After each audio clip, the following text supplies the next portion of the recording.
क्या, चलो next is last class में हम लोग प्रिज्म के बारे में बात कर लिए थे। प्रिज्म में जितने भी एंगल्स होते हैं उन सबके बारे में बात कर लिए थे। आज हम लोग बात करेंगे डिस्पर्शन के बारे में।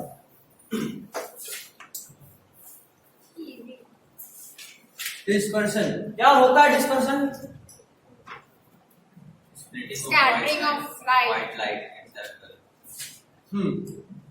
Splitting of white light into its constituent colors. Dispersion मतलब सीधा सीधा ये जान लो आप कि एक प्रिज्म है, प्रिज्म के थ्रू लाइट जितने पार्ट में डिस्पर्स या स्प्लिट हुआ आप उसी को बोलोगे डिस्पर्शन। यहाँ पे क्वेश्चन उठता है कि डिस्पर्शन में क्या प्रिज्म से लाइट जनरेट होता है? जैसे कहने का मतलब ये कि एक प्रिज्म था, आपने इसके थ्रू एक व्हाइट लाइट भेजा, तो क्या ये व्हाइट लाइट इसमें जाने के बाद जनरेट हुआ यहां से 7 कलर्स? आपने यहां से तो सिर्फ एक कलर भेजा था व्हाइट, यहां पे आपको 7 कलर का बैंड दिखेगा। कितना कलर का? तो क्या ये प्रिज्म जनरेट कर दिया 7 कलर? नहीं, वो सिर्फ जो चीज जैसा था उसको उसके पार्ट्स में ब्रेक कर दिया। यहाँ पे सवाल उठता है कि आखिर प्रिज्म ऐसा क्यों कर पाता है ना? प्रिज्म ऐसा क्यों कर पाता है? तो याद रखना कि अलग अलग कलर का डिफरेंट कलर्स, इसमें थोड़ा आपको लिखना पड़ेगा, फिजिक्स है ना तो सिर्फ बुक में नहीं होगा, कुछ कॉपी भी आपको चाहिए होगा। कम से कम एक पेज रख लो, उसी में कुछ कुछ लिखना और फाइनली उस चैप्टर के साथ उस पेज को अटैच कर देना, या तो स्टेपल कर देना या वहां बस रख देना। Different colours have different speed in different mediums. अलग अलग कलर का अलग अलग मीडियम में अलग अलग स्पीड होता है। अलग अलग कलर का अलग अलग मीडियम में अलग अलग स्पीड होता है किसी भी कलर में। अब आप खुद सोचो, जैसे मान लो आप किसी खाली जगह पे चल रहे हो तो आप सीधा चलोगे क्योंकि आपके पास कोई भी यूं बोलो कि डिस्टर्बेंस नहीं है, आप एकदम सीधा चलते रहोगे। बट अगर मान लो आप किसी भीड़ भाड़ वाले इलाके से चल रहे हो तो आप थोड़ा ना थोड़ा आपको मुड़ना ही पड़ेगा, और जब आप मुड़िएगा तो एक बार टर्न हो, और लाइट का टेंडेंसी क्या है? स्ट्रेट लाइन मोशन में मूव करने का। लाइट का टेंडेंसी क्या होता है? स्ट्रेट लाइन मोशन में मूव करने का। लेकिन अगर उसको रेजिस्टेंस मिलता है तो वो थोड़ा थोड़ा टर्न भी करता है। ठीक है, अब देखो ये प्रिज्म था, यहां से जो लाइट आया था वो एक कलर था, लेकिन जैसे ही एक मीडियम आया, ये ग्लास है, जैसे ही एक मीडियम आया तो इसमें इसका जो 7 कलर्स था उसका स्पीड अलग अलग हो गया।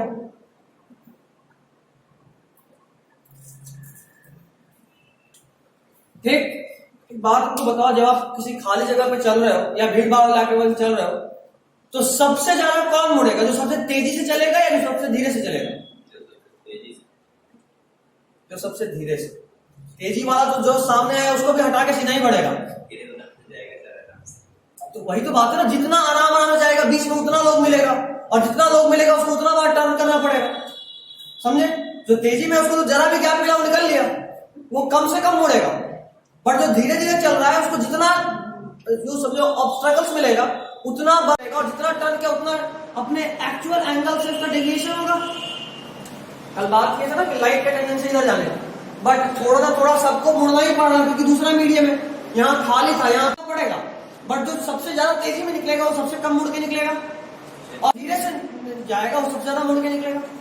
समझे बात? या इसको तुम ऐसे भी सोच सकते हो कि जो सबसे तेजी में चल रहा होगा, जो लाइट का कलर, वो सबसे जल्दी से उस भीड़ वाले इलाके से निकलेगा, और सबसे जल्दी से निकलेगा मतलब सबसे कम मुड़ेगा, है ना? क्योंकि भीड़ में जितना देर रहेगा उतना देर तो मुड़ना ही मुड़ना है। जो सबसे जल्दी निकल गया सबसे कम मुड़ा। तो जो यहाँ डिफरेंट कलर्स है इसमें सबसे ज्यादा स्पीड किसका होता है? रेड का। तो सबसे कम मुड़ के सबसे ऊपर में रेड मिलता है, और सबसे धीरे स्पीड किसका होता है? वायलेट। तो सबसे धीरे की बात है, जितना देर भीड़ में रहेगा उतना ज्यादा देर तक इसको मुड़े रहना पड़ेगा, और सबसे ज्यादा मुड़ेगा और सबसे नीचे मिलेगा वॉयलेट। विबग्योर सबको याद होगा। Yes, sir. गलती होता है कि वी यहां था कि वी यहां था, यही भूल जाते हैं, समझे? तो याद रखना विबग्योर नीचे से होता है। सर रेड लीस्ट बैंड होता है। Red least band. हाँ लीस्ट बेंड होता है, रेड लीस्ट बेंड होता है, समझे बात? तो चूंकि अलग ये अलग मीडियम था, यूं बोलो कि 7 कलर का स्पीड एयर या वैक्यूम में सेम होता है, तो सातों साथ साथ मूव कर रहा है, साथ साथ मूव कर रहा है, तो तुमको कौन सा कलर दिखेगा? व्हाइट। लास्ट क्लास में बात भी किए थे कि यहां से लाइट आया, इस पर आकर टकराया और सारा का सारा कलर रिफ्लेक्ट हो गया। तो सारा कलर रिफ्लेक्ट हो गया और एयर में सबका स्पीड सेम है, मतलब सब एक साथ तुम्हारे आईज में इंटर करेगा। तो तुम जो परसीव करोगे वो कौन सा कलर करोगे? व्हाइट। ठीक उसका उल्टा, यहां से लाइट आया, इस पे टकराया, मैक्सिमम कलर एब्जॉर्ब हो गया और ब्लू वायलेट रिफ्लेक्ट हुआ, तो वही आपको दिखेगा। तो यहां पे सातों कलर एक साथ मूव कर रहा था तो आपको व्हाइट दिखा। अंदर आने के बाद सातों कलर का स्पीड अलग अलग हो गया, तो जिसका स्पीड सबसे ज्यादा था वो सबसे तेजी में आगे निकल गया, जिसका स्पीड कम था वो सबसे पीछे रह गया। तो ये इस हिसाब से सातों कलर अलग अलग तुमको दिखने लगा, क्योंकि अगर साथ मूव करते तो तुमको क्या दिखता? व्हाइट। अलग अलग मूव कर रहा है, अलग अलग स्पीड से, कोई आगे हो गया कोई पीछे रह गया, तो यहां तो कोई अलग कलर दिख रहा है, यहां तो कोई अलग कलर दिख रहा है, समझे बात? और इस तरह से 7 कलर्स दिखता है। सर कोई भी ऑब्जेक्ट कौन सा कलर एब्जॉर्ब करेगा और कौन सा, ये उसका कैरेक्टरिस्टिक फीचर होता है, ये हम पहले से डिसाइड नहीं कर सकते, ठीक है? समझे बात? तो विबग्योर याद रखना है, ऐसे याद रखना क्या होगा? याद ये रखना है कि विबग्योर में वी नीचे था और आर ऊपर था, ठीक है? इसको मेंशन कर लीजिए, विबग्योर में कौन नीचे और कौन ऊपर, क्योंकि अगर ये याद है और भीड़ वाला कहानी याद है तो आपको इसका स्पीड याद है ना? स्पीड भी बहुत कंफ्यूज करेगा। इसका स्पीड मैक्सिमम तो किसका? रेड। किसका मिनिमम? वॉयलेट।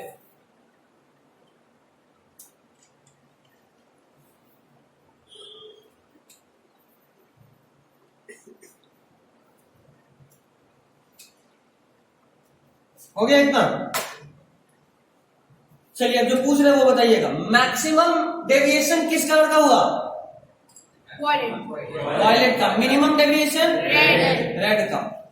ये भी कई बार पूछ देता है कि मैक्सिमम डेविएशन किसका और मिनिमम डेविएशन किसका, तो अब तो साफ साफ दिख रहा है। मैक्सिमम कौन मुड़ा? वायलेट मुड़ा। मिनिमम कौन मुड़ा? रेड मुड़ा। जाना किधर था? इधर। जाना इधर था, सबसे कम मुड़ा रेड और यहां पहुंचा, सबसे ज्यादा मुड़ा वायलेट और यहां पहुंचा, ठीक है?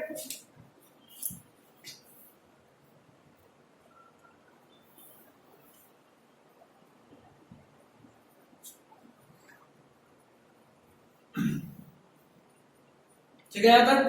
चलिए अब जानते हो, जैसे हम कल बता रहे थे कि प्रिज्म से अगर आप यहां देखोगे सामने प्रिज्म, वो कहां का चीज दिखेगा? इधर या इधर, है ना? उसी तरह प्रिज्म का एक और प्रॉपर्टी होता है, तुम जब भी प्रिज्म से किसी व्हाइट चीज को देखोगे तो रेनबो दिखता है। मतलब प्रिज्म से तुम अगर इस दीवार को देखोगे तो ये व्हाइट नहीं दिखेगा, रेनबो दिखेगा। तो थोड़ा अजीब नहीं लग रहा है कि यार व्हाइट लाइट प्रिज्म में इंटर करे तब रेनबो बनता है, समझ में आ रहा है, बट यहाँ आप व्हाइट चीज को देख रहे हो और वही रेनबो बन जा रहा है, चीज नहीं। ऐसा क्यों? क्योंकि वो व्हाइट लाइट को अंदर से होता है। तो ठीक है, मतलब कैसे? देखो नॉर्मल इस एटमॉस्फेयर में जो भी लाइट होगा वो इसमें जाकर टकराया होगा। Colours made up of 7 colours, prism से देखते हैं तो वो लाइट, कोई भी चीज देखने के लिए हमें उस चीज से लाइट रिफ्लेक्ट करती है।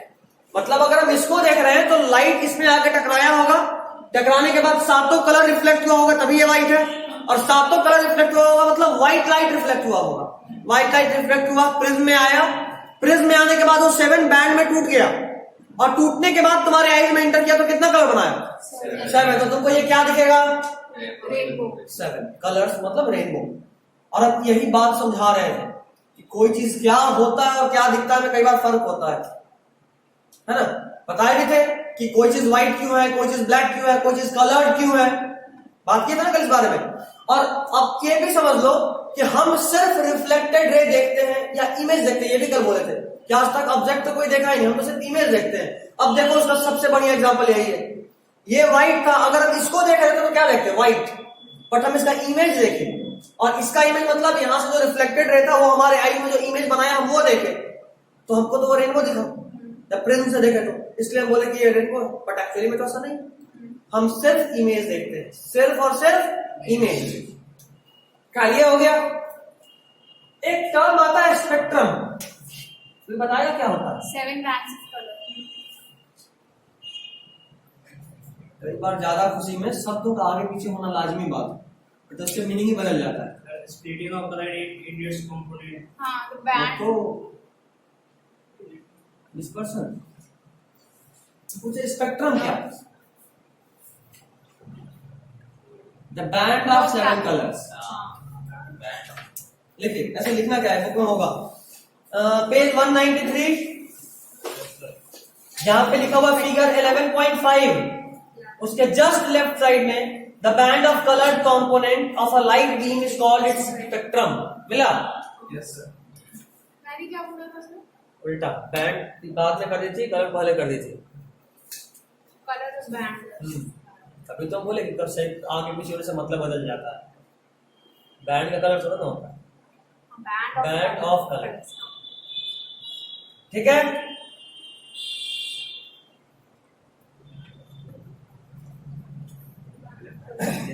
डिफरेंट कलर प्रिज्म में डिफरेंट एंगल पे मुड़ता है, उसका रीजन हम बता लिए। क्या रीजन। डिफरेंट कलर का अलग अलग स्पीड होता है और इसीलिए डिफरेंट कलर अलग अलग तरीके से मुड़ता है। अब इसको भी हम एक्सप्लेन करना चाहें कि क्यों, तो इसका बहुत बढ़िया एग्जांपल होगा या यूं बोलो एक्सप्लेनेशन होगा रिफ्रैक्टिव इंडेक्स। Different medium. जब हम लोग रिफ्रैक्शन पढ़े थे तो पढ़े थे कि speed of light in any medium by speed of light in vacuum, यही था रिफ्रैक्टिव इंडेक्स। रिफ्रैक्टिव इंडेक्स जितना ज्यादा उतना ज्यादा बेंडिंग, ऐसा पढ़े थे।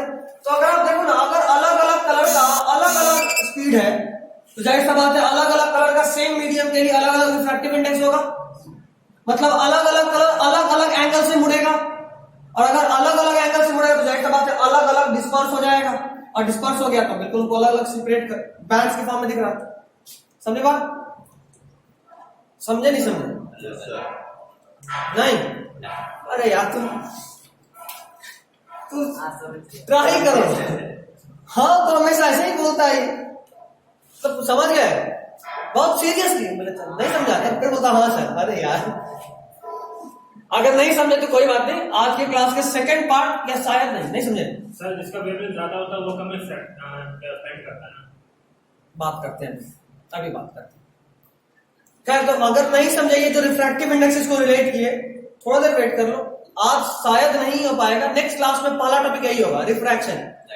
वहां रिफ्रैक्टिव इंडेक्स का जैसे ही बात करेंगे तुरंत से ये वापस चलाएंगे और फिर से समझा देंगे, ठीक है? क्योंकि हम थोड़ा सा आगे पीछे सीक्वेंस किए हुए हैं, तो हो सकता है कि दिक्कत हो, बट हम इसको छोटा होने की वजह से इस चैप्टर को पहले लिए, इस चैप्टर का काउंट हमारा कम होता जाए, क्योंकि सिलेबस का इसका भी उतना ही इंपॉर्टेंस है, क्वेश्चन तो उतना ही आना है, तो अपना मार्क्स पहले अधिक ले आए फिर पूरा डिटेल में जाए। इसीलिए पहले छोटा छोटा चैप्टर को हटा रहे हैं ताकि मार्क्स आ जाए पहले अच्छा खासा। खैर अभी वेवलेंथ का बात हुआ। अगर हम लाइट को एज अ वेव देखें साउंड की तरह, अगर साउंड की तरह देखें, एक्चुअली लाइट का ऐसा वेव होता नहीं, या यूं बोले कि लाइट का ही ऐसा वेव होता है, साउंड का ऐसा नहीं होता। इस दूरी को क्या बोले? क्रेस्ट। दूरी कुछ ज्यादा नहीं होती, ये दूरी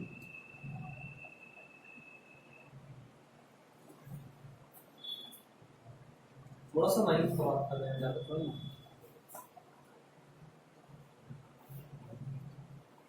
चल अगर आप सब लोग भूल गए तो हम याद दिला रहे, एक क्रेस्ट से दूसरे क्रेस्ट तक की दूरी को बोलते हैं एक वेवलेंथ। वेवलेंथ मतलब लैम्डा, ठीक है?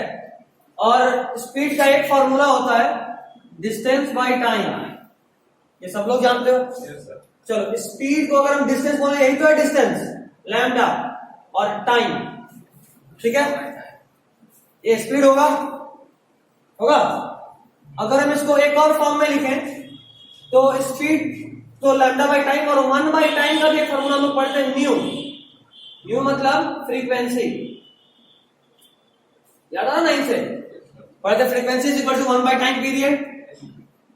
याद आ, साफ हो गया। Yes, sir. थोड़ा सा। तो ठीक है, फाइनली अब हम जो बोलेंगे उसको याद रख लेना। 9th को रिलेट करने का यहाँ पे जरूरत नहीं है। एक्चुअली अगर 9th याद होता तो जो कुछ भी हम बताने वाले हैं उसको याद रखने का जरूरत नहीं था, वो ऑटोमेटिकली आ जाता। बट नहीं आता तो ठीक है। ये 9th है, इसको भर के नोट्स करना मत करना, कर ली। Hyper sensitive. खैर, v is equal to lambda by T, 1/t को म्यू बोलते हैं, तो वेलोसिटी को बोलेंगे लैम्डा इंटू फ्रीक्वेंसी। देख रहे हो, वेलोसिटी को बोलेंगे लैम्डा इंटू फ्रीक्वेंसी। अब खुद देखो, लैम्डा अगर ज्यादा होगा तो स्पीड ज्यादा होगा या कम होगा? लैम्डा अगर ज्यादा होगा तो स्पीड ज्यादा होगा या कम होगा? ज्यादा होगा, डायरेक्टली प्रोपोर्शनल। बिल्कुल, अगर स्पीड ज्यादा होगा तो बेंडिंग ज्यादा होगा या कम होगा? अब देख लो, बातें खत्म हो गया। अगर सबसे अधिक, या सीधा ऐसे बोलो कि लैम्डा अधिक मतलब स्पीड अधिक, यहां से देख रहे हो, या उल्टा ही बोलो स्पीड अधिक तो लैम्डा अधिक। तो अगर हम करें रेड का स्पीड मैक्सिमम है तो सबसे कम होगा, मतलब रेड का लैम्डा में सबसे अधिक होगा। और अगर हम करें कि v का स्पीड सबसे कम है, मतलब v का लैम्डा भी सबसे कम होगा। तो साफ साफ आंसर लिख दिया, दैट्स इट। अब अलग से क्यों रटे? बट अगर ये 9th वाला चीज नहीं याद है तो रट लो, एक लाइन रटने में कुछ जाता नहीं, लिख लीजिए।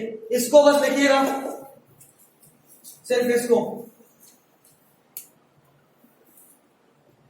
और ये भी लिख लेना कि v वेलोसिटी, बाद में यही बोल के v क्या था।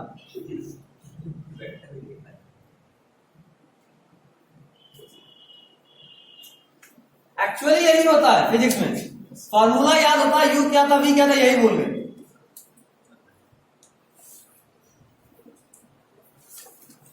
लिखिए, चलिए अब लैम्डा का भी बात खत्म।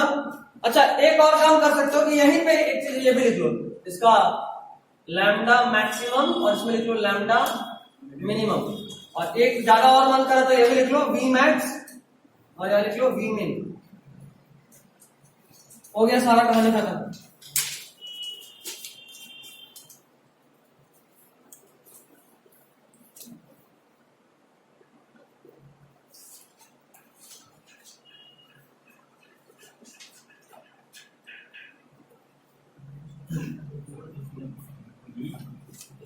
चलिए अब सब लोग लिखिए, अगला पॉइंट का बात करें।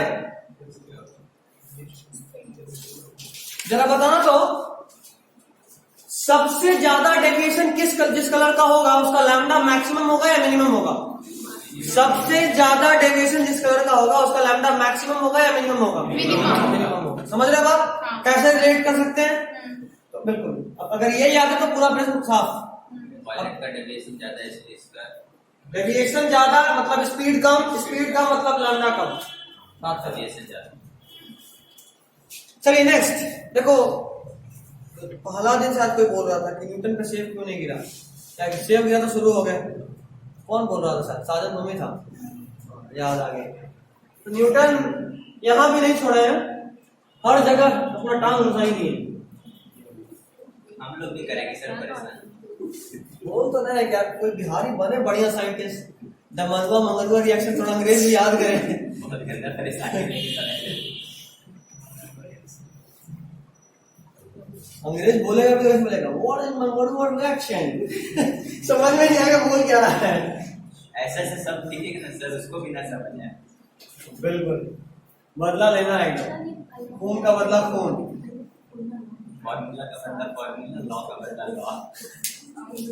ठीक है, देखो अब यहां पे जो बात आया था कि क्या ये 7 कलर्स प्रिज्म जनरेट कर रहा है या प्रिज्म डेवलप हो रहा है, उसका जवाब देने के लिए न्यूटन का एक एक्सपेरिमेंट भी है।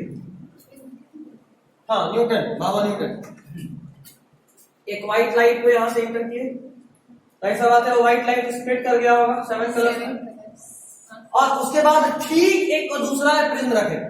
देखो यहाँ पे एक खास बात है जो मेरे हिसाब से शायद एक्स्ट्रा है। सर एक बात पूछना, सर वहां से लाइट इंटर करती है, गुड, वो एयर है, वो ग्लास। ठीक, हाँ ठीक है, हाँ ठीक है, तो वो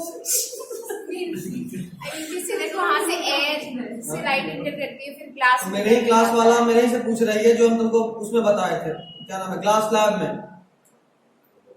उसके बाद सर वो 7 कलर्स में स्प्लिट हो जाता है। हम्म, उसके बाद वो ग्लास से एयर मीडियम में हाँ, जाता है, क्यों नहीं? तो 7 हाँ। मीडियम से व्हाइट में क्यों नहीं टर्न होता? मतलब 7 कलर्स में से व्हाइट कलर में क्यों नहीं, 7 जो कलर ऑफ बैंड्स होता है उससे व्हाइट कलर में क्यों नहीं फॉर्म हो जाता है? देखो इसका सीधा जवाब ये है कि एयर में स्पीड में कोई चेंज नहीं आना, जो स्पीड था वो स्पीड था। फिर भी सर यहाँ से- ग्लास से चेंज हुआ ना। हाँ, तो ग्लास से स्पीड नहीं बदला, बस मुड़ेगा, डेविएशन होगा, मुड़ेगा, बिल्कुल मुड़ता है, बिल्कुल मुड़ता है। अगर तुम प्रिज्म का एक्चुअल डायग्राम देखोगे तो कुछ ऐसा होता है, लाइट आया यहाँ से ऐसे हुआ और फिर ऐसे मुड़ा तो जरूर, लेकिन और डिस्पर्स ही हो गया, उल्टा मुड़ेगा तब ना वापस जुड़ेगा। थोड़े थे ऐसे तो जोड़ने के लिए ऐसे मुड़ना पड़ेगा, बट एक बार ऐसे मुड़ा फिर ऐसे ही मुड़ गया तो और टूट गया।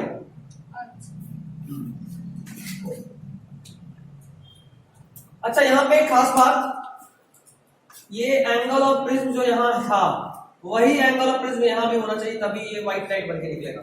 आप लोग एक्सपेरिमेंट पढ़े, आप जानते हैं कि यहाँ से लाइट गया 7 कलर में टूटा, इसमें वापस से वो 7 कलर एंटर किया, यहाँ वापस व्हाइट लाइट मिल गया। Yes, sir. यही एक्सपेरिमेंट था। और क्यों नहीं टूटा सर? क्या?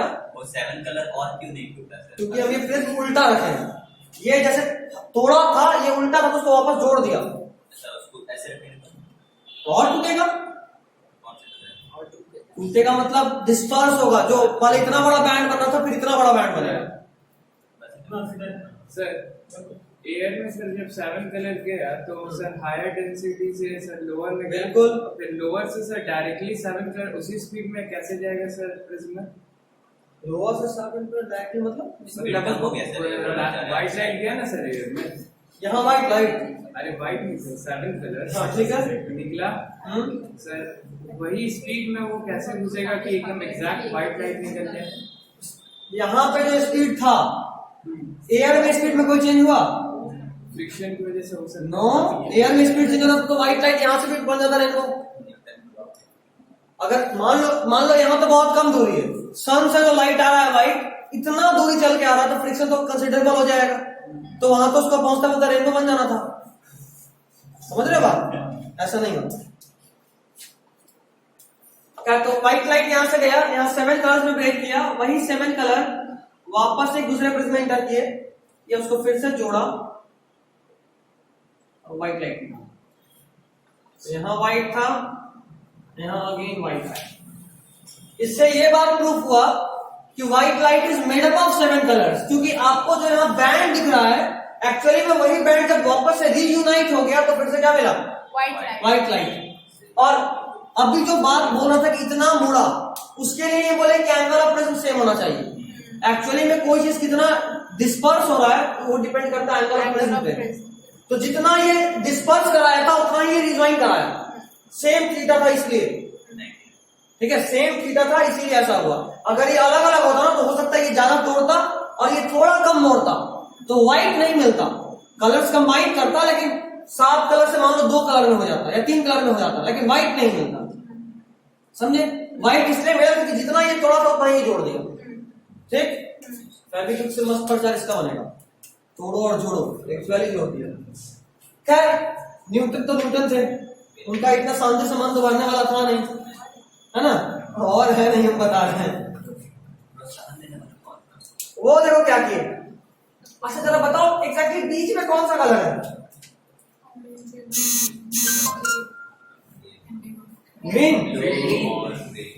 ग्रीन। बट एक्चुअली में जो एवरेज वेवलेंथ होता है ना वो येलो का होता है, ठीक है, येलो का होता है। तुक्का था, लगा।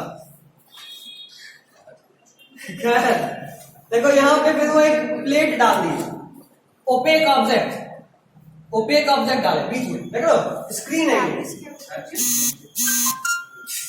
येलो का होता है, एवरेज क्या है? येलो, एवरेज वेवलेंथ येलो का होता है, ठीक है। तो ओपेक स्क्रीन डाल दी तो क्या अब यहां से ये लाइट क्रॉस करेगा? नहीं, न्यूटन तो खैर न्यूटन थे तो ऐसा कर ही सकते थे। अब जरा बताओ यहाँ पे कौन सा कलर होगा? रेड। यहाँ कौन सा कलर? वायलेट। और एग्जैक्टली बीच में कौन सा कलर? येलो। कोई दिक्कत नहीं। उसके बाद फिर का मन नहीं भरा, अब वो क्या कि यहाँ पे एक छेद कर दी, वो छोटा सा। तो अब क्या हुआ, बाकी सारा कलर तो स्क्रीन पर रुक गया, लेकिन येलो यहां से गुजरा, यहाँ गया, यहाँ पे जाकर मुड़ा, फिर मुड़ा, लेकिन यहाँ पे जो कलर मिला कौन सा मिला? येलो। येलो। मतलब इससे ये साबित हुआ कि सिर्फ व्हाइट लाइट 7 कलर से मिलकर बना है। अगर आप व्हाइट लाइट को कलर्स में ब्रेक कर दो, सिर्फ येलो था, उसको आप प्रिज्म से पास करा तो वो दोबारा नहीं फूटा। मतलब येलो या ये जो 7 कलर्स है ये बेसिक है, ये किसी और कलर से मिलकर नहीं बना। ठीक है साइन भाई, न्यूटन बाबा तो न्यूटन बाबा थे, कुछ भी कर सकते थे। समझ गए इतना? बना लीजिए बस। बोलोगे तो एक आध केस और बता देंगे, बट काम ही नहीं। तुम 10th वक्त कहीं क्लास की थी? कहीं क्लास की थी 10th में? और कुछ नहीं।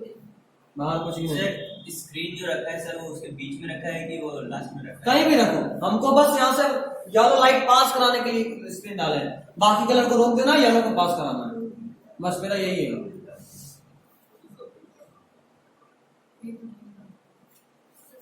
और हाँ, जो लोग भी आज नए हैं, लास्ट 2 क्लासेस के लेक्चर्स देख, तुमको देखा ही होगा यहाँ से, दोनों देखा कि एक ही देखा? आधा एक ही देगा, एक। टाइम का रात में बोले। हाँ, तो रात में बोले तो हाँ 2 बजे ऑनलाइन दिख जाओगे, लेकिन 2 बजे तक क्लास नहीं दे सकते हैं। हम ऑनलाइन नहीं देंगे। तो नहीं देखेंगे 12, अरे तो तुम 10 बजे बोले, 10 से 12 1.5 घंटे का लेक्चर था, तो कहाँ नहीं देखा? अच्छा ठीक है, जाओ माफ किया आज।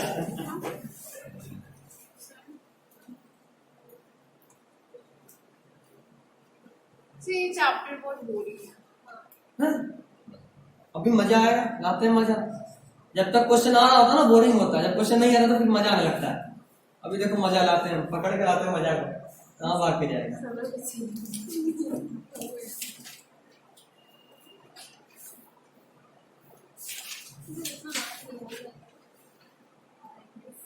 हो गया बेटा? चलो नेचुरल रेनबो का बात करते हैं। नेचुरल रेनबो,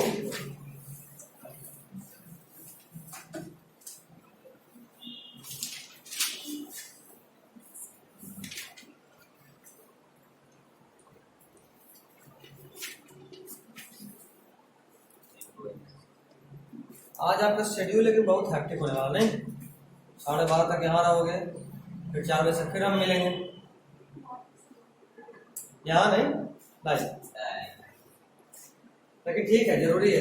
हर वाला को लगना नहीं, अब तो पढ़ने लगा। आजकल तो घर में बोल रहा है, लग रहा है 2 दिन से कुछ ज्यादा पढ़ रहा है, बोल रहा है, बोला गया। मतलब घर में किसी को उम्मीद नहीं था कि इतना पढ़ सकते हो। दिख रहा नहीं। अच्छा,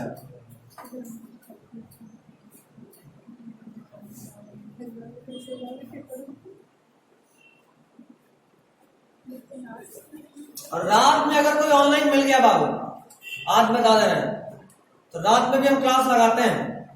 सर पढ़ते हैं रात में? कितने 2 बजे 3 बजे तक तुम जब भी मिल गए।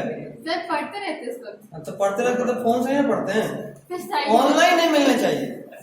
अगर मिल गए बाबू तो गए। हम 2 बजे रात में भी क्लास लगाए हुए हैं। सर आपका लास्टिंग सारे आज में किसका सर होता है? व्हाट्सएप पे बोल- मेरा हाँ। अरे बोले तो कि आजकल सुबह सुबह उठना हो रहा है ना, तब सर तो पहले का लास्टिंग 1 बजे 1:30 बजे तक का होता क्या? था आपका। ये कभी ना लेट होता बाहर निकल। नहीं क्योंकि चाबी मेरे पास नहीं होता इसलिए। नहीं तो हमको यहाँ आने के लिए क्या है, हमको 7 बजे फिर 7 बजे आना है। मेरा घर इतना नजदीक है, हमको कौन सा सोचना है। हम तो बेड से उठेंगे और सीधा आगे गिर सकते हैं, ऐसा है मेरा घर यहाँ से। सर सुबह ही क्लास रखना चाहिए। बस बेचारा साले की 10 बजे लग रहा है, कोई अत्याचार कर रहा है जान। नहीं सर थिंग इज दैट जैसे कि अभी ज्यादा लोग बहुत फिर धूप रहता है और मतलब एक पार्ट ऑफ डे फिनिश हो जाता है। ऐसे सुबह सुबह उठे, कोचिंग क्लास के, फिर रेस्ट भी कर लिए, फिर आराम से घर पे बैठ के पढ़ बस हमको रेस्ट ही नहीं देना है। सुबह आने से पहले पढ़ना है और जाने के बाद फिर पढ़ना है, नहीं पढ़े तो दिन बर्बाद। कितने परसेंटेज लोग यहाँ पे आने से पहले पढ़ते होंगे सर? कितना लोग पढ़ता है आने से पहले? ये कितने बजे सर? आने से पहले उठा देते हैं फिर। पहले पढ़ता है। हाँ, आने से पहले पढ़ते हो। सर वो 1 घंटा आधा घंटा से कुछ नहीं होता, मैथ्स तैयार होता है, एक चैप्टर अच्छे से कंप्लीट करने में। हमको सिर्फ आधा घंटा का रूटीन चाहिए, हम शुरू से करें, हमको रूटीन से मतलब है। अगर तुम रूटीन में रहोगे ना आधा घंटा के, 1 घंटे के, तो लास्ट में बहुत फायदा करेगा। रूटीन मायने रखता है, बार बार करें, कितना देर पढ़ रहे हो, क्या पढ़ रहे हो, बिल्कुल मायने नहीं रखता। मायने सिर्फ और सिर्फ रूटीन रखता है। अगर आदत रहेगा तो आधे घंटे में भी जबरदस्त पढ़ाई होगा। जब पढ़ने का टाइम होता है तब तुम किताब लेके बैठे हो, कितना ज्यादा पढ़ाई हो जाता है। बहुत ज्यादा। और जब होता है कि तुमको कोई जबरदस्ती मार्केट के बैठा दिया ना, बैठ, तो उस वक्त कितना पढ़ाई होता है। अंतर सिर्फ रूटीन का होता है। जब शाम में तुम पढ़ने बैठे तो दिमाग तैयार होता है कि पढ़ने का टाइम हो गया, पढ़ना है, वो होता है रूटीन। और ऐसे जबरदस्ती बैठा दिया जाए तो वो होता है कि बस बैठ गए, नहीं सर, घर वालों को एग्जाम सुनाए प्रेशर नहीं। होता है। अब 4 दिन में एग्जाम है, अब सिलेबस किसी भी तरीके से कंप्लीट करना है। तो उससे याद पढ़ाई थोड़ा ना होता है, उससे तो रिवीजन होता है। पढ़े हुए हो तब काम आएगा, नहीं पढ़े हो हाँ, तो तो कुछ नहीं होगा। फर्स्ट टाइम में सर कैसे कोई एग्जाम लेके आ सकता है पढ़ के? हम ही एग्जाम्पल है, 13 दिन पढ़ के पूरा 11th और 12th कंप्यूटर पढ़े थे, बोर्ड से पहले, 12th बोर्ड से पहले। सर कंप्यूटर ना, कंप्यूटर 12th में साइंस से ज्यादा टफ है। इसीलिए हम अभी बता दें, गलती से भी इतना बड़ा पाप मत करना कि कंप्यूटर ले लेना एक्स्ट्रा में। साइंस की तरफ पढ़ना पड़ेगा, भले ही कंप्यूटर अच्छा हो तब भी नहीं। और अगर मैथ्स ले रहे हो और सॉफ्टवेयर इंजीनियरिंग का सोचे हो तब घुसो कंप्यूटर में, लेकिन पढ़ना पड़ेगा बाबू, बिना पढ़े फेल हो गए, लिख दे सकते हैं।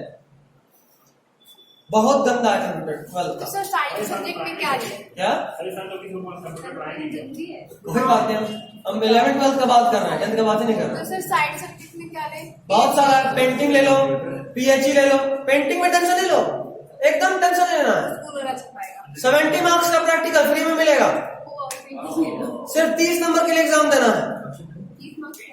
30 मार्क्स के लिए एग्जाम देना, उसमें तुमको पेंटिंग का हिस्ट्री से पूछता है कि ये पेंटिंग कहाँ बनता है, ये पेंटिंग कहाँ का फेमस पेंटिंग है, ये पेंटिंग सबसे पहले किसके टाइम में बना था, ये सब। मतलब टोटल 50-60 पेज का एक पतला सा बुक आता है, उसको पढ़ के जाइए, 30 में से 25 तो जरूर आ जाएगा। पेंटिंग बनाने नहीं मिलता। नहीं, प्रैक्टिकल में होता है पेंटिंग बनाना, बट स्कूल से सब मैनेज हो जाता है। तुमको अगर सीबीएसई से फ्लाइंग लेना हो, contact me.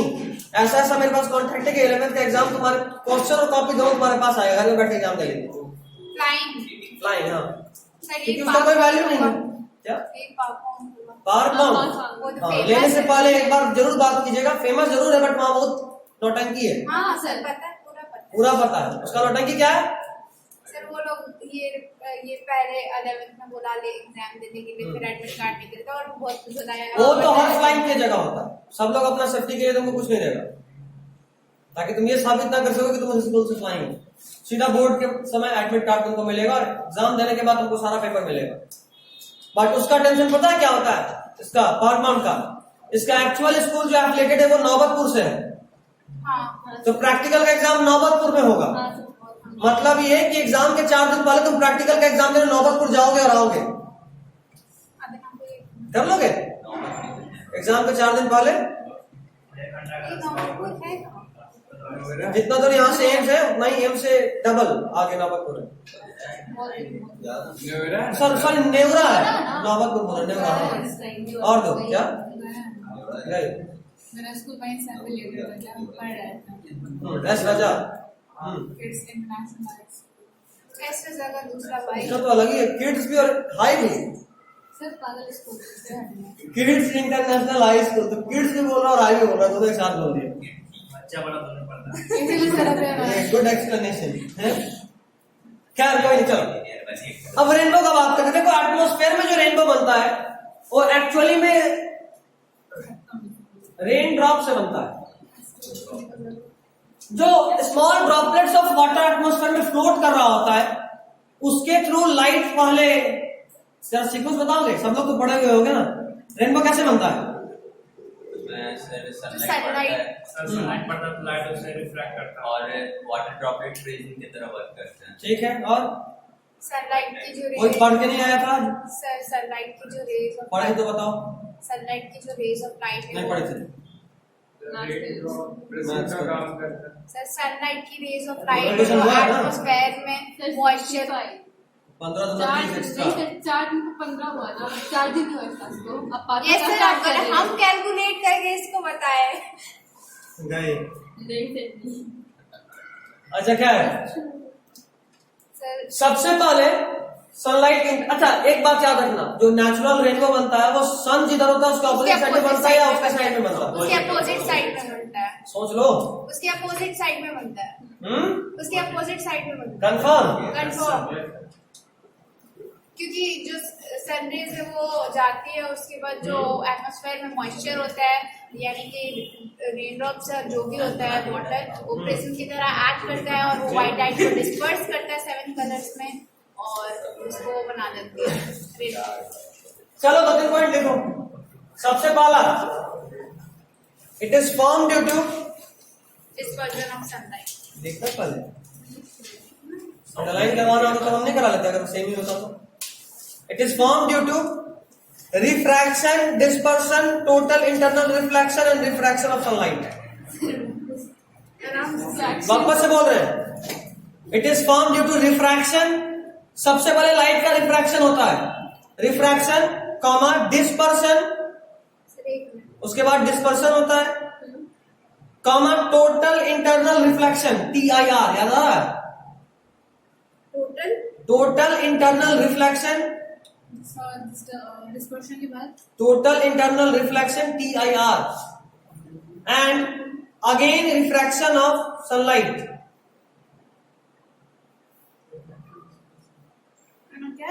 Refraction of sunlight.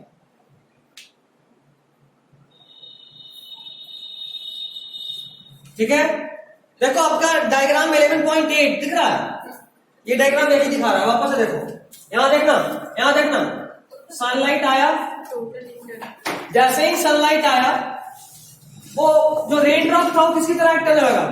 Raise में, मतलब जाहिर सी बात है मीडियम चेंज हुआ तो लाइट रिफ्रैक्ट करेगा और मुड़ेगा। तो पहली बार यहां क्या हुआ? रिफ्रैक्शन। और फिर जब ये प्रिज्म की तरह एक्ट किया तो ये 7 कलर्स में ब्रेक भी हुआ।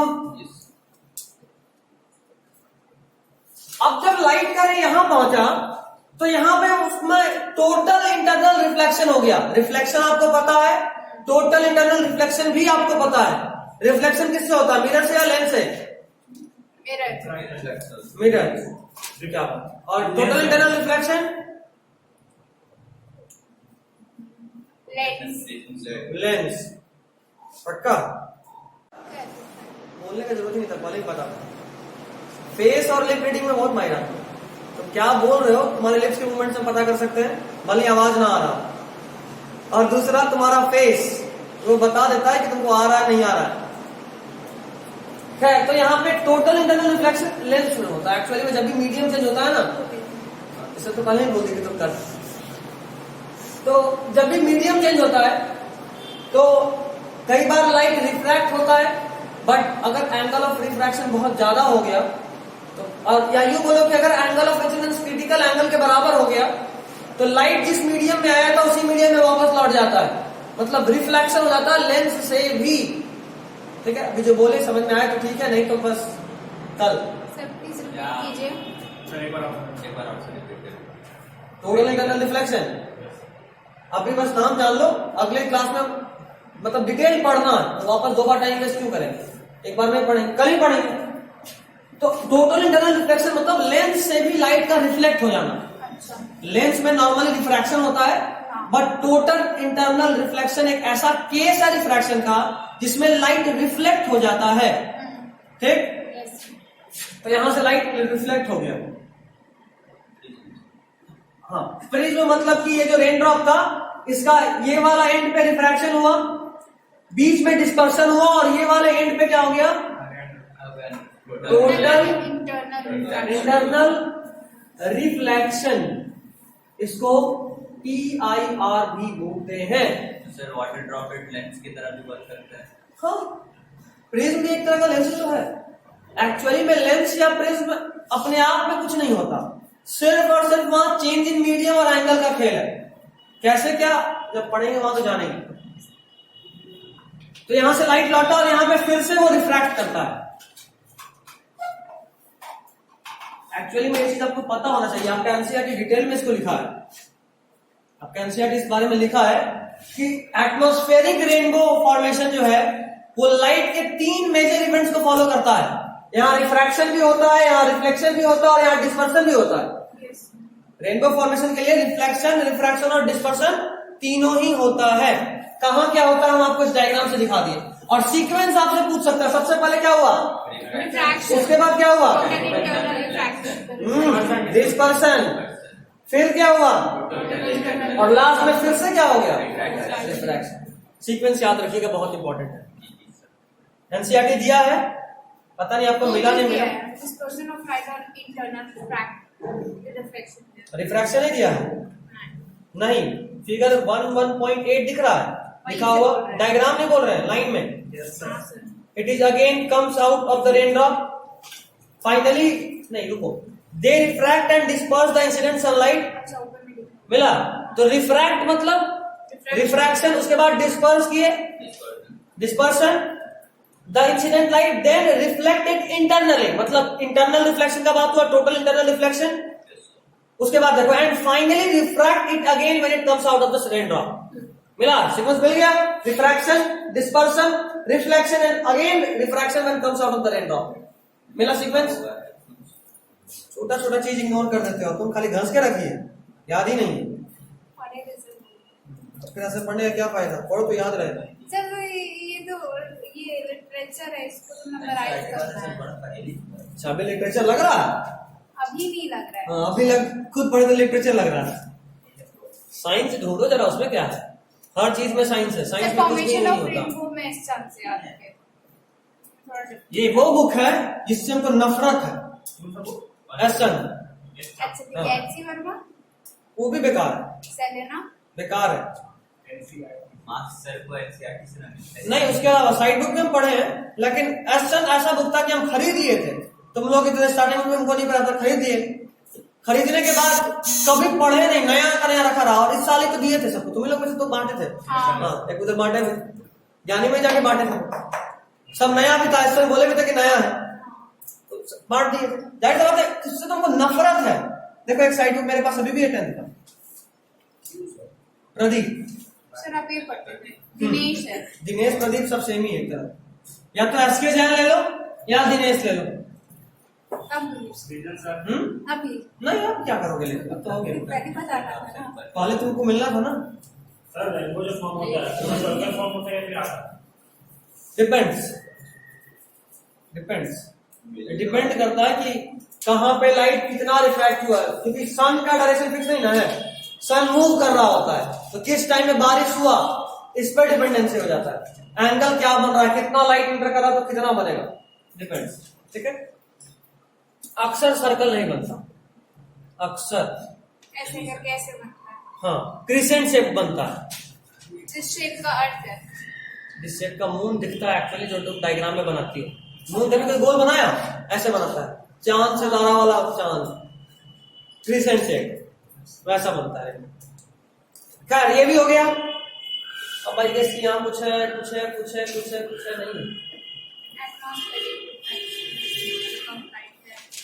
हाँ, एक और पॉइंट, किससे बना ये तो बता दिए, वाटर ड्रॉप से। और दूसरा पॉइंट, ये सन के डायरेक्शन के ऑपोजिट में बनता है। तो ये तो है ही बुक में, बट लिख लो, अच्छा रहेगा, एक पॉइंट के लिए कहां खोजते चलोगे। तो it is form in the opposite direction. in the direction opposite to the sun. It is formed in the direction opposite to the direction of sun.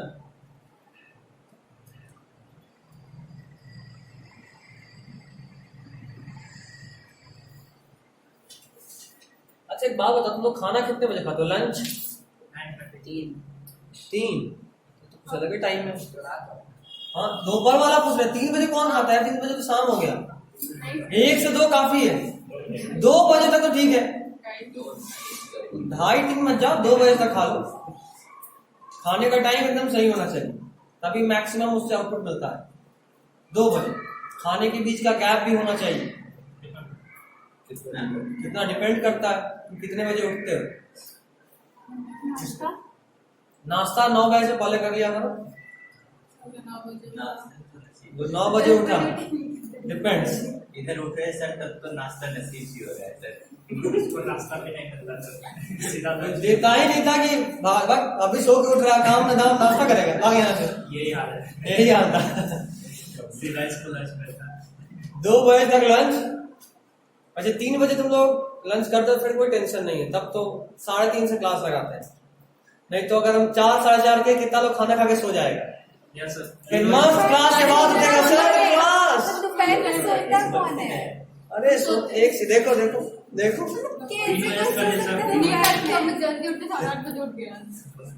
जल्दी 8:30 बजे उठेगा। जल्दी है। एक दिन वो घर आना पड़ेगा, लगता है बात करना पड़ेगा। 8 बजे जितना जल्दी है, सुबह 6 बजे से इसको दौड़ाना शुरू कीजिए फील्ड में।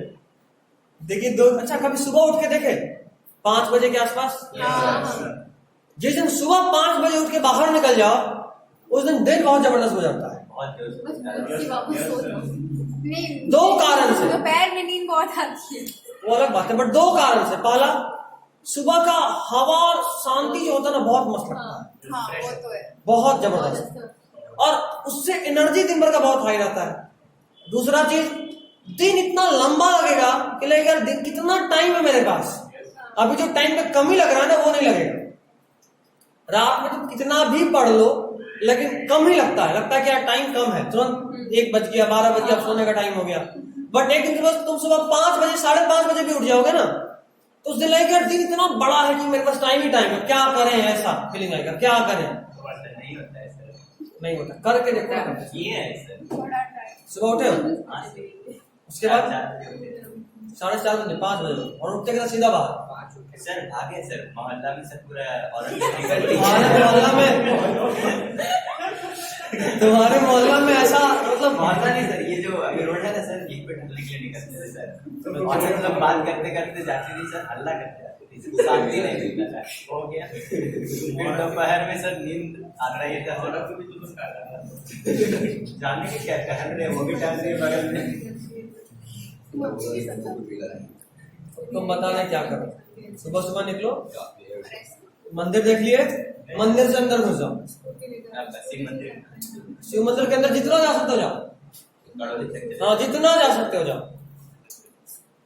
हम जब भी सुबह उठते थे, मतलब अभी से 2-3 महीना पहले, तो सुबह 5 बजे उठे, निकले, सीधा जाते थे। पहले तो न्यूज़पेपर लेते थे, मेरे यहाँ आता था, बट फिर भी शौक से न्यूज़पेपर खरीदने जाते। क्यों? ये क्या शौक होता है लोगों का, मैं जानना चाहती हूँ। ये न्यूज़पेपर, इस चीज को हम बोलते हैं रूटीन। रूटीन एक ऐसा चीज होता है जो आसानी से नहीं छूटता।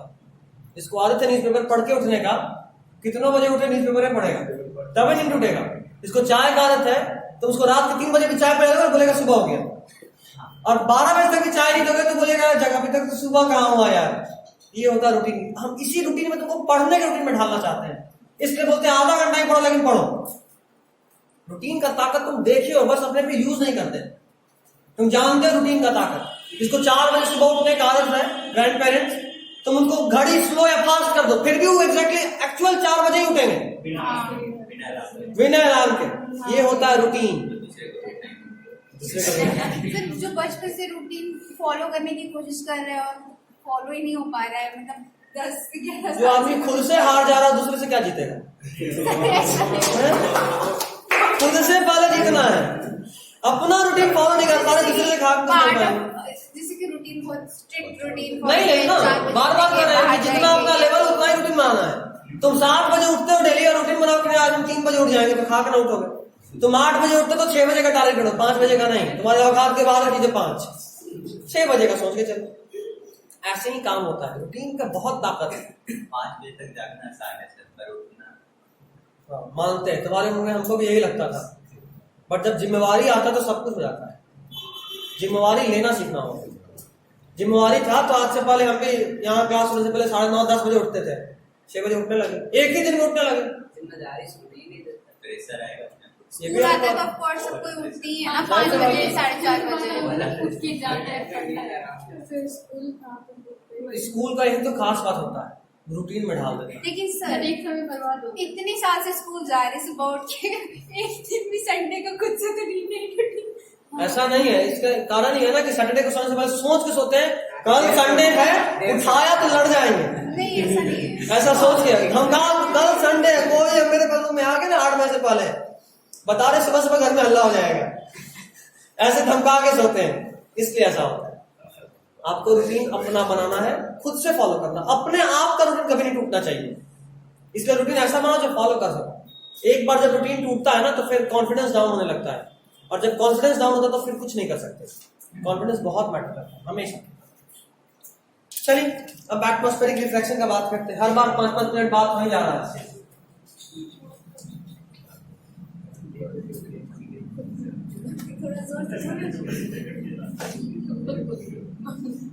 दूर से बोलने का जरूरत नहीं, मेरा कान बहुत तेज है।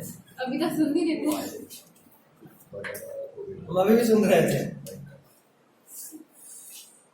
मेरा कान बहुत ज्यादा था।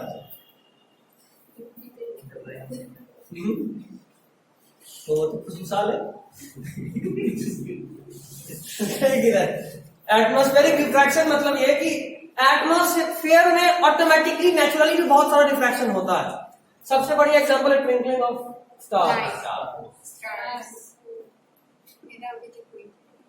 बचपन से ट्विंकल ट्विंकल लिटिल स्टार करते थे, और जब भूल गए तब पढ़ना क्या कि ट्विंकलिंग होता कैसे है। कितने को याद है ट्विंकल ट्विंकल लिटिल स्टार पूरा? तो बस कोई काम नहीं है, 9th 10th सिलेबस याद नहीं रखना है। ट्विंकल ट्विंकल लिटिल स्टार याद किए हुए बच्चे कुछ पढ़ाते हो, मतलब सिखाते हैं मतलब। अरे पहले खुद पढ़ ले उसके बाद पढ़ाना। तुम पढ़ना नहीं पता चला भाई तुमको पढ़ा दिया, भैया भैया एक नया पोएम आया याद करो, पहले तुम याद करो फिर हमको याद करवाना। बच्चा का बहुत पढ़ने की होगा। सबसे खतरनाक चीज बच्चा होता है, उससे हमेशा बच के कुछ भी कर सकता है, कुछ भी सोच सकता है, कुछ भी बोल सकता है। That's it. इसलिए जब भी किसी शादी वादी में जाते हैं तो हम सब ज्यादा बच के बच्चा से रहते हैं। वो कब कहाँ किसके सामने बेइज्जती करते कोई नहीं जानता है, इसीलिए एकदम सेफ डिस्टेंस। बउआ ले काफी तू जा जा जा, मेरे पास मत रहो। कब क्या बोल दिया कोई नहीं जानता। अब बच्चा लोग को हाँ उसका ताकत को यूज करने भी आना चाहिए। जिससे दुश्मनी निकलवाना है बच्चा को सिखा, जाके पिटवा दे, कुछ नहीं कर सकता है सामने वाला। बच्चा तो भगवान का रूप इनको हम नहीं जानते, लेकिन बच्चा परमाणु बम से ज्यादा खतरनाक हथियार है। अगर चलाना आ जाए तो कुछ भी करवा सकते हो। तुमको चाउमीन खाने का मन कर रहा है, जाके बोले मम्मी चाउमीन, एक तलाक में लेकर चाउमीन, मुंह बहुत चिकना हो गया नहीं, डेली इनको बाहर का चाहिए। अरे घर का खाओ, हरा सब्जी खाओ, फिर वो लोग याद करेंगे पटल नेनुआ कद्दू, जितना सब्जी से नफरत है सब गिना देंगे। कभी ये खाने के लिए बोला है चाउमीन चाहिए, उसके बाद चुपचाप जब बच्चे को एक टॉफी दो, अब चाउमीन खाया जाए, हाँ भाई देखो हम ला रहे लेकिन मम्मी लाने नहीं दे। अब वो लटक लटक जाएगा पल्लू पकड़ के मम्मी, हमको चाहिए चाउमीन तो चाहिए। आधा घंटा डालेंगे, 1 घंटा डालेंगे, फिर तो चाउमीन आ ही जाएगा। यूज करना चाहिए। और उसके बाद कुछ नहीं, उसको एक चाउमीन दो, खाओ होगा, बाकी तुम खुद चल सकते हो। बस इतना होना चाहिए, तुम्हारा स्पीड अधिक होना चाहिए। अगर उसका खत्म हो गया, तुम्हारा बचा रह गया, तो तुम गए, तुम्हारा ले लेगा। और तुम अपना जितना तेजी में खा ली उसका बचा है तो तुमको ज्यादा दे दिए थे, तुम नहीं खा पाओगे ना, वो दे देगा। सब पेट में तो आधा बांट। हाँ तो आधा तो बांट दो सामने में, क्या दिक्कत है। बांटने के बाद ये कौन सा बड़ा बात है बच्चा को गुड़ो बनाना कौन सा बड़ा बात है।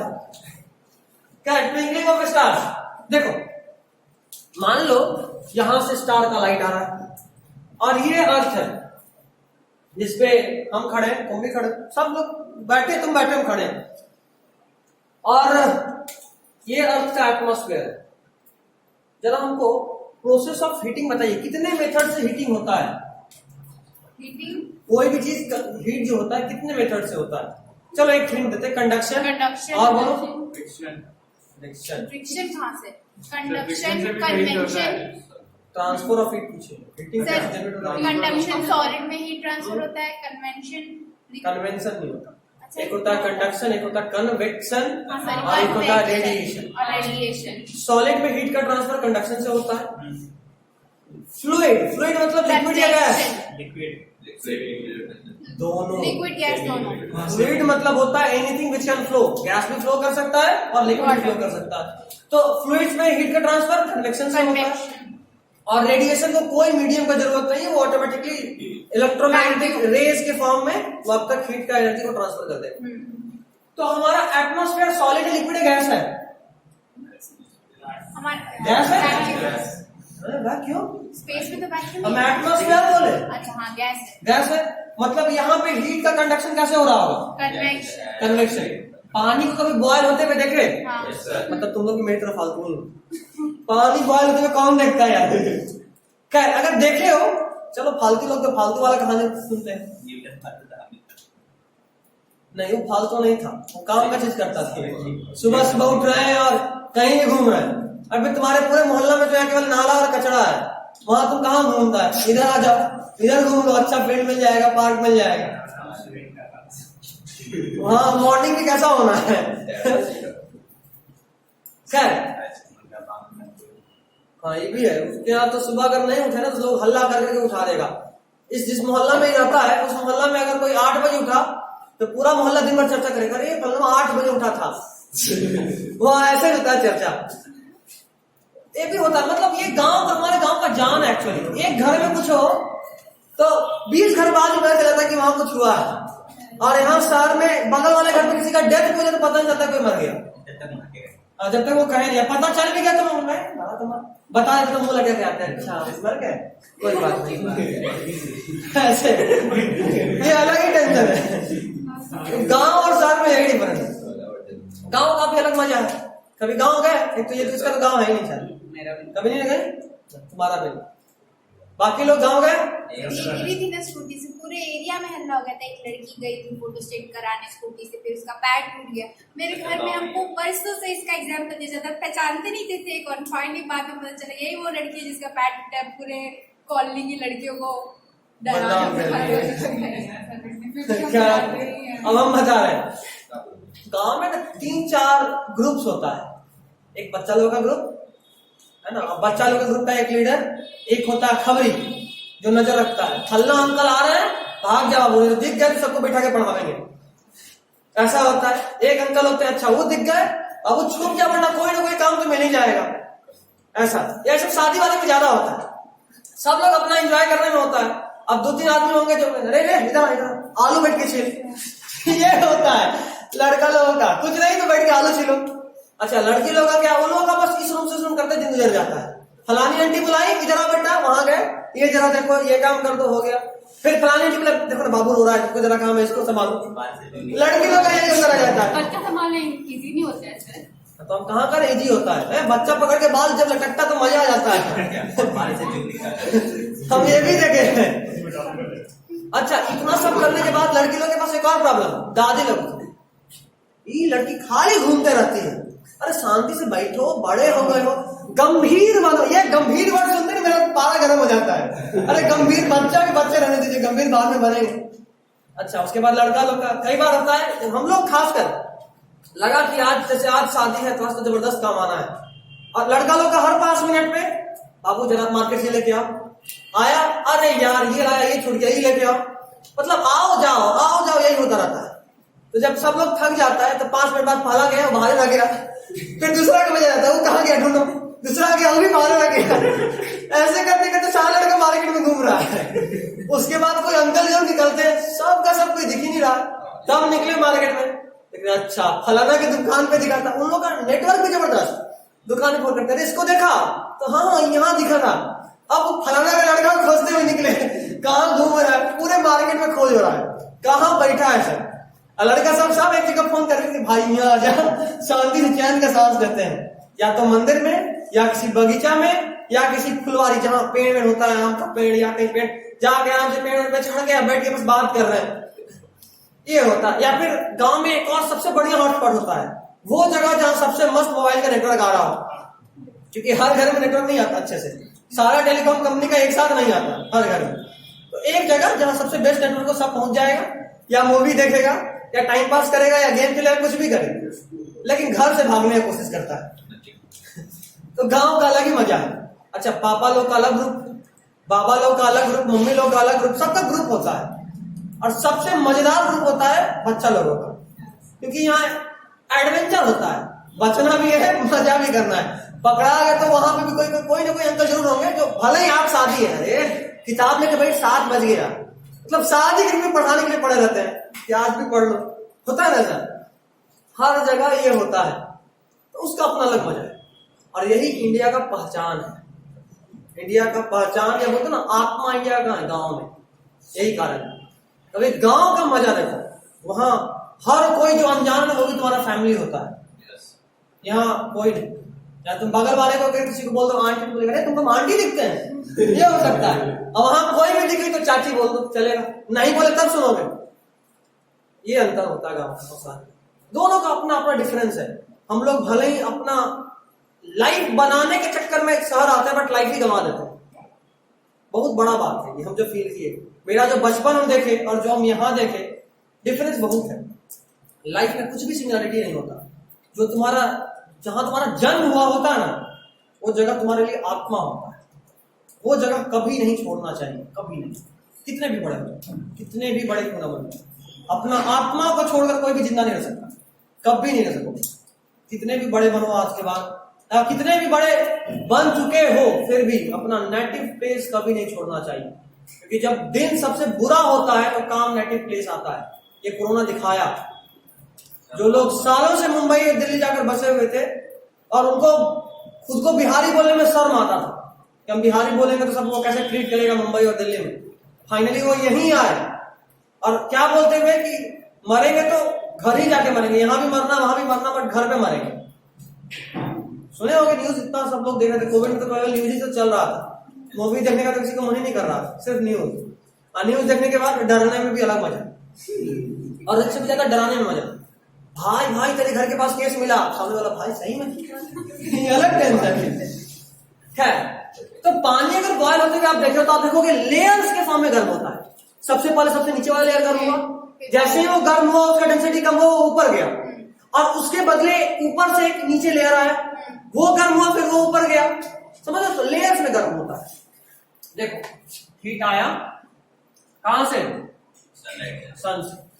अर्थ का एक प्रॉपर्टी होता है, वो हीट को एब्जॉर्ब तुरंत करता है और रेडिएट भी करता है। एब्जॉर्ब तुरंत करता है और रेडिएट भी करता है। तो सबसे पहले लाइट आया, हीट इसको एब्जॉर्ब किया, कुछ पार्ट तो तुरंत से वापस भेज दिया, लेकिन कुछ पार्ट को एब्जॉर्ब कर लिया और धीरे धीरे धीरे धीरे रेडिएट कर रहा है। कुछ पार्ट को तुरंत रिफ्लेक्ट कर दिया, कुछ पार्ट को एब्जॉर्ब कर लिया और धीरे धीरे रेडिएट कर रहा है। अब जरा बताओ, अर्थ अगर हीट रेडिएट कर रहा है तो एटमॉस्फेयर का कौन सा लेयर गर्म होगा, ए बी सी डी या ई? सबसे पहले ई गर्म होगा। सबसे ठंडा कौन होगा, ए। देखो ई गर्म हुआ तो ई ऊपर गया और ए वाला नीचे आ गया, मतलब नया क्या बना sequence, b c d a. ठीक है। अच्छा, सबसे कम डेंसिटी इनमें से एयर की किस लेयर का है, ये गर्म हुआ था ना, भी ये तो भी गर्म हुआ ही नहीं। जो गर्म हुआ वो एक्सपैंड किया। कोई भी चीज गर्म होने पे एक्सपैंड करता है, एक्सपैंड हुआ मतलब वॉल्यूम बढ़ा, वॉल्यूम बढ़ा मतलब डेंसिटी कम। Density is equal to mass by volume, volume बढ़ेगा तो डेंसिटी कम होगा। कोई भी चीज गर्म हुआ तो एक्सपैंड हुआ, एक्सपैंड हुआ तो डेंसिटी कम। तो डेंसिटी सबसे कम ई का मतलब सबसे रेयर मीडियम ई है। अच्छा, थोड़ी देर के बाद ए गर्म होगा तो ए सबसे रेयर हो जाएगा और ई धीरे धीरे थोड़ा ठंडा होगा, ई धीरे धीरे थोड़ा ठंडा होगा। तो ई ठंडा हुआ तो जाहिर बात है यहां डेंसिटी फिर से चेंज हुआ। मतलब ये कि लगातार जो लाइट आ रहा है एटमॉस्फेयर से एयर में, लगातार सॉरी एटमॉस्फेयर से अर्थ की तरफ, और तुम अगर यहां देख रहे हो, मान लो तुम यहां खड़े हो, यहां से लाइट आया और इधर आ रहा, देखो अलग अलग लेयर का अलग अलग डेंसिटी होगा, है ना। तो लाइट पहली बार इतना मुड़ा, फिर मान लो रेयर हुआ तो इधर मुड़ेगा, इधर मुड़ेगा, इधर मुड़ेगा, इधर मुड़ेगा, ऐसे करके तुम्हारे तक आएगा। और ये डेंसिटी हमेशा चेंज हो रहा है। डेंसिटी फिक्स है क्या, नहीं, ये भी हमेशा चेंज हो रहा है। मतलब ये जो अभी डेंसर था थोड़ी देर के बाद ठंडा होगा और रेयर बन जाएगा। मतलब जो लाइट अभी ऐसे मुड़ रहा था थोड़ी देर बाद ठीक ऑपोजिट तरीके से मुड़ेगा, होगा। मतलब ये कि कब, अच्छा कभी लाइट हमको यहां से आ रहा है, कभी लाइट हमको यहां से आ रहा है, और मेरा जो ब्रेन है वो कैसे इंटरप्रेट करेगा, जहां से लाइट आएगा मानेगा एकदम सीधे रे में कि वहां स्टार है, तो कभी हमको स्टार ऐसा दिखेगा और थोड़ी देर के बाद ऐसा दिखेगा, फिर ऐसा, फिर ऐसा, समझ लो। क्योंकि कभी लाइट ऐसे आया, कभी ऐसे आया, तो ऐसे और ऐसे में ये जो गैप बना, देखो पहले ऐसे आ रहा था और अब ऐसे आ रहा है, तो हमको कभी स्टार इतना बड़ा दिखा, कभी इतना बड़ा दिखा, कभी इतना बड़ा, कभी इतना बड़ा। यही तो होता है ट्विंकलिंग ऑफ स्टार, समझे। तो ट्विंकलिंग ऑफ स्टार कैसे होता है, क्यों होता है, रिफ्रैक्शन इन द एटमॉस्फेयर की वजह से। एटमॉस्फेयर में जो रे ऑफ लाइट आया उसमें जो रिफ्रैक्शन होता है उस वजह से ट्विंकलिंग होता है। तो चलिए twinkling of star, first line underline कीजिए, ड्यू टू एटमॉस्फेरिक रिफ्रैक्शन, मिला? Yes, sir. उसके बाद 1 2 3 4 5 6 sixth line last word, the star appear slightly higher, मिला? Slightly higher above its actual position when viewed near the horizon, मिला? ये दूसरा point, मतलब कभी ऊपर दिखता है कभी नॉर्मल जगह पे दिखता है, तो इस वजह से ट्विंकलिंग ऑफ स्टार होता है, ठीक है ना? तो अगर आपसे पूछा ट्विंकलिंग ऑफ स्टार का कॉज क्या, तो क्या बोलोगे? Atmospheric refraction. कैसे एटमॉस्फेयर में रिफ्रैक्शन क्यों होता है और ट्विंकलिंग क्यों कॉज होता है? क्योंकि यहाँ पे ये हीट होता है कन्वेक्शन से, और कन्वेक्शन से हीट होने की वजह से ये लेयर्स में हीट होता है, लेयर्स में हीट होने की वजह से अलग अलग लेयर का अलग अलग डेंसिटी होता है, अलग अलग डेंसिटी मतलब अलग अलग रिफ्रैक्टिव इंडेक्स, अलग अलग रिफ्रैक्टिव इंडेक्स मतलब अलग अलग तरीके से बेंडिंग, और अगर अलग अलग तरीके से बेंडिंग होगा तो कभी ऊपर और कभी नीचे दिखेगा, समझे? ये था ट्विंकलिंग ऑफ स्टार्स। अच्छा, जब स्टार ट्विंकल करता है तो प्लैनेट भी तो दूर है, वो भी ट्विंकल करना चाहिए, तो advance sunrise and delayed sunset मिला? Yes sir. उसके जस्ट ऊपर का पैराग्राफ पूरे को अंडरलाइन कर लीजिए, ऐसे करके अंडरलाइन या ऐसे करो और लिखो question, why do planets don't twinkle, उसका जवाब है वो, इस तरह से कर लीजिए पूरा पैराग्राफ, ऐसे कर लीजिएगा और क्वेश्चन लिख लीजिए, व्हाई प्लैनेट्स डोंट ट्विंकल, आखिर प्लैनेट्स ट्विंकल क्यों नहीं करता? उसका जवाब लिखा हुआ है, the planets are much closer to the earth and are thus seen as extended sources, the total variation in the amount of light entering our eye from all the individual point side sources will average out to be 0, thereby nullify the twinkling effect, मिला? Yes sir. चलिए छाप देना exam में अगर पूछा तो, ठीक है? Next is advance sunrise and delayed sunset.